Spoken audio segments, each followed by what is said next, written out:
Okay, so now you know what row echelon form is and what pivots are, yeah? So here I marked all of the pivots in this matrix using this hexagon, and they are A, B, C, D, and E, okay? So now I'm going to ask you, does each column have a pivot? So for each column, I'm going to ask you, does it have a pivot? So first column, does it have a pivot? Yes, it has a pivot. Tick. Second column, does it have a pivot?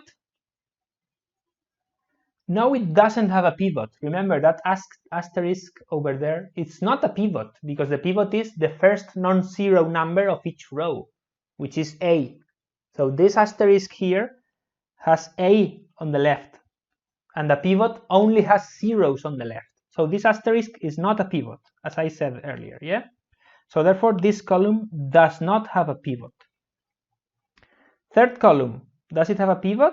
Yes. Yes, it has a pivot. Fourth column has a pivot. The next one does not have a pivot, yeah, because this is not a pivot. Next column does have a pivot. Next column does have a pivot. And the last column does not have a pivot. Therefore, the columns without pivot are these three columns. Columns without pivot.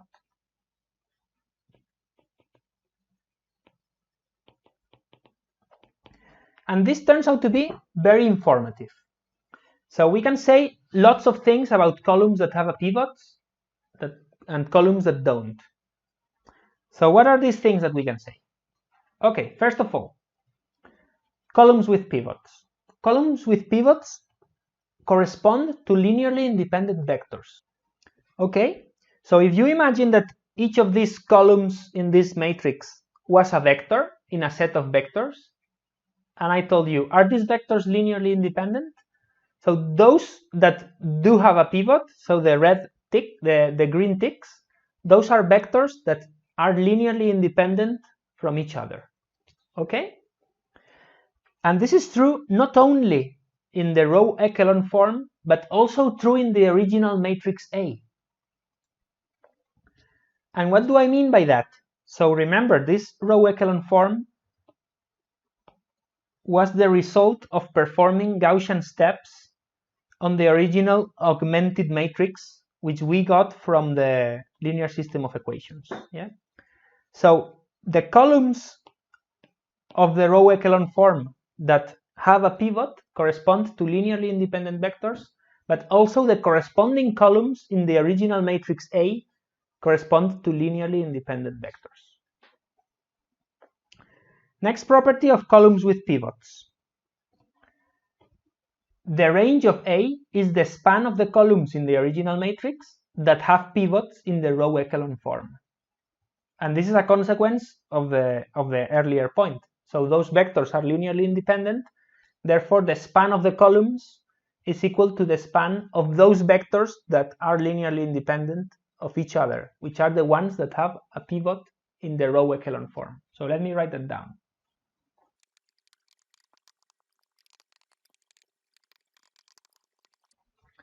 Okay, next, the number of columns with pivot equals the rank of the matrix.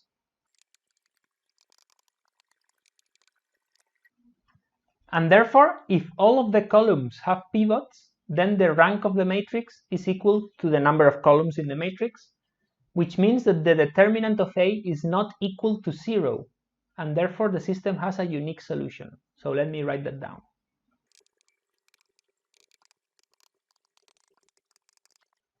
So those are the columns with pivots. Now, what about the columns without pivots? So these are even perhaps more interesting. So here, the ones that I marked with a red arrow, yeah? So first of all, remember that each column in the augmented matrix corresponds to one of the variables or one of the unknowns. Let's go back to the start. Remember, we had a linear system of equations and we had variables x1, x2, xn, and each variable had coefficients, yeah? So when we wrote this matrix A, each of the columns of A was associated with a given variable. So the first column is associated with x1, the second column is associated with x2, and so on. Okay? So each column is associated with a variable. Therefore, when we are in the row echelon form, we have some columns that don't have a pivot.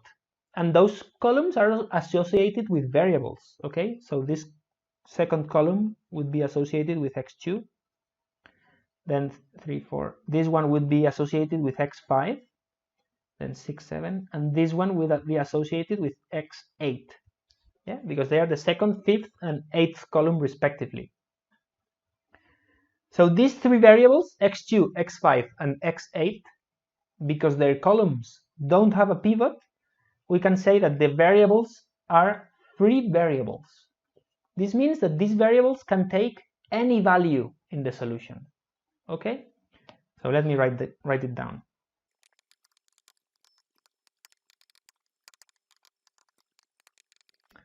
So in this example, if we were trying to solve a linear system of equations, we would say that x2, x5, and x8 are free variables. So we can assign them arbitrary values. So we could say that x2 equals alpha, x5 equals beta, and x8 equals gamma, where alpha, beta, and gamma are free variables, are parameters. Okay? So we can say that. We can also say that the number of columns without pivots is equal to the nullity of the matrix. Okay? So those are the things that we can tell from a matrix just by looking at which columns have pivots and which columns don't have pivots. And this is why the row echelon form is so important. And notice something which is embedded in these properties. So I said that the number of columns with pivot equals the rank of the matrix, and the number of columns without pivot equals the nullity of the matrix. Okay, so in this example, the rank would be 5, because we have 5 columns that have pivot, which are the green ticks, and the nullity would be 3, right? Now, what is the total number of columns? N. So the total number of columns n is equal to the number of variables, right? So each column was associated to a variable. So this was x1, x2, x3, x4, x5, x6, x7, x8. So we have 8 variables in this system of equations. So this means that in the system ax equals v, where x are our variables, so x is the input space, yeah? Remember, we had a moving a vector from x to b. So the input space, how many dimensions does the input space have? Well, it's the number of elements in vector x, yeah? So it is in this case, it's a 8-dimensional input vector.